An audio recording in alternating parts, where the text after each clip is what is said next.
We've had the comments from people saying, you know what, it's like going to somebody's house. It is authentic. Nothing here is put on. Anything you see in the store, you observe is real. The service, the quality of the product, not trying to put something off that's not really there. Something canned that you put off as fresh. We don't do that. And that to me is respect for the customer. I don't like opening jars. I got small hands. I can't open big jars. Fresh ingredients, only fresh ingredients.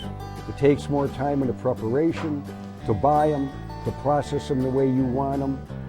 The end result is worth it. Very important thing that I think you don't find too much in the so-called Chicago-style pizza is balance.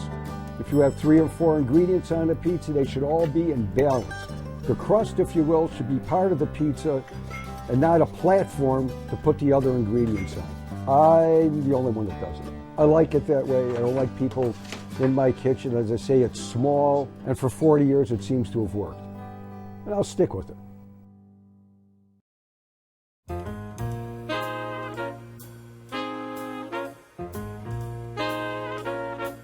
So, Mike, you say that Burt's is one of a kind. Tell us why you chose it. Well, I love pizza. It's my favorite food, has been my entire life. And Burt's make pizza unlike any other place. Now, it is truly one of a kind. Oh, yeah. Oh, yes.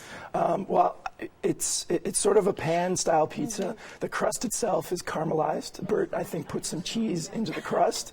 So it's a little burnt, a little caramelized, and adds a unique character to the pizza. And we should probably warn people that there's a particular way you order the pizza. Yeah. Take us through that. Yeah, well, they ask you to call in advance to order the pizza. Not just advance, as in like an hour before, but... earlier that day or the day before. Yes. I tend to call the day before to make things easier.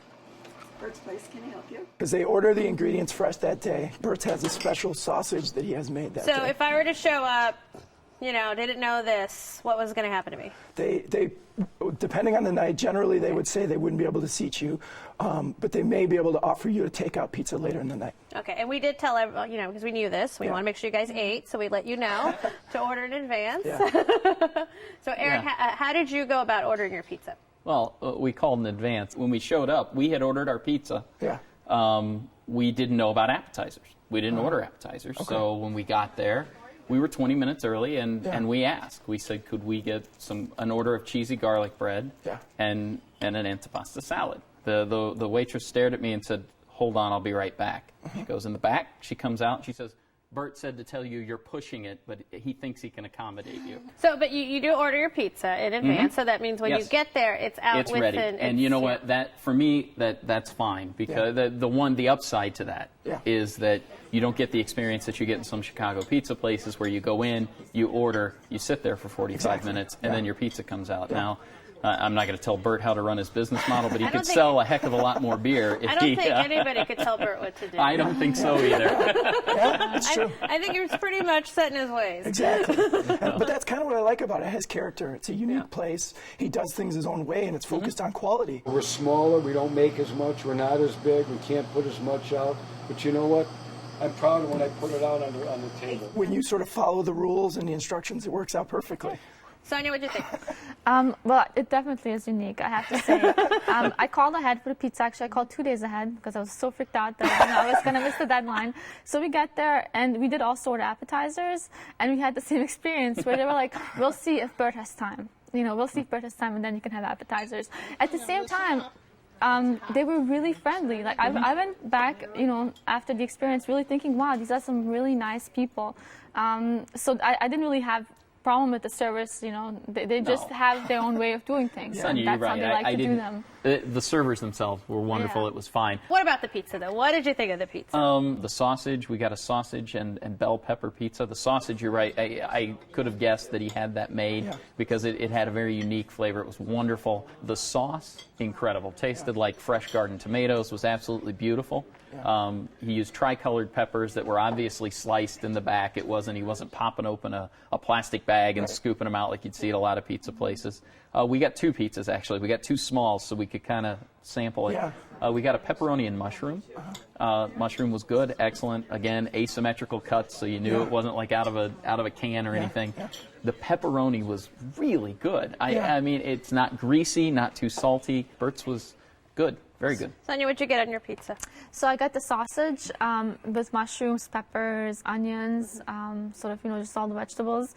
And the sausage was some of the best piece of sausage I've ever had. I've never had better piece of sausage. There's no fat, no gristle. It's a very good product.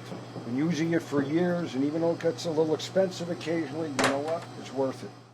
On the other side, though, there was not enough of it. I had 2 slices and only 1 sausage piece per slice. So I think if I were to go again, I would definitely get extra sausage and maybe also extra sauce. What about, give us a feel for the atmosphere and what the restaurant looks like.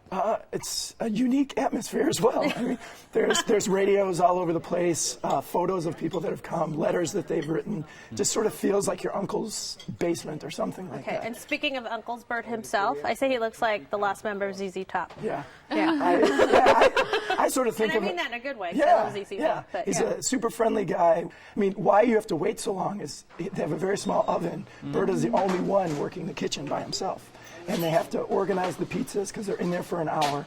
And it's when he has time, he's very friendly, but he's working very hard by himself back there. He has control over everything, and that's why it's such high quality. The one nice thing about, and that's very unique, is that when it was full when I was there, and everybody just talks to each other because it's such a small space. It's kind of like going to somebody's house, which I thought that was the strangest thing actually about it. That People it will feels share so communal. pizzas too. Yeah. People were so friendly, and I mean, it's not like you can go to any place in Chicago. you get like the neighborhood feel Yeah. too. All right, Mike, you recommended Burt's Place. Sum it up for us. I think it's the best pizza in the universe, and you won't find another place like it. Okay, and Sonia? Definitely a unique pizza. Not the best I've ever had, but very unique and very affordable. All right, Eric. Unique experience. I think it sums it up for all of us. But excellent Chicago-style pizza. All right, well, you can try the pizza and more at Burt's Place, 8541 Ferris Avenue in Morton Grove, 847-965-7997. They're open for lunch and dinner Wednesday through Friday, and dinner only on weekends. Reservations are recommended, and the average tab per person without drinks is $15.